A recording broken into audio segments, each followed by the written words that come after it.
Директен контакт с гласоподавателите, изслушване на техните проблеми и отворен диалог за разрешаването им. Това е основното кредо, което ръководи кандидата за кмет от Националния фронт за спасение на България Станислав Станчев и кандидатите за общински съветници до края на предизборната кампания.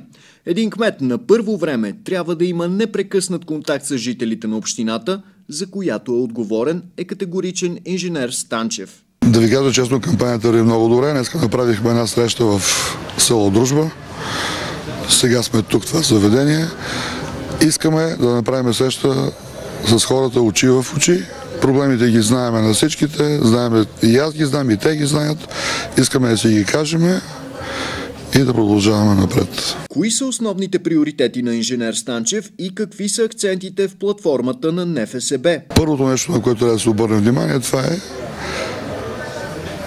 спиране на нецеловите разходи, ревизия на общината, проверка на всички договори и всички, които са неизгодни за общината, трябва да бъдат прекратени. Оттам започваме. Купуването и продаването на гласове е престъпление.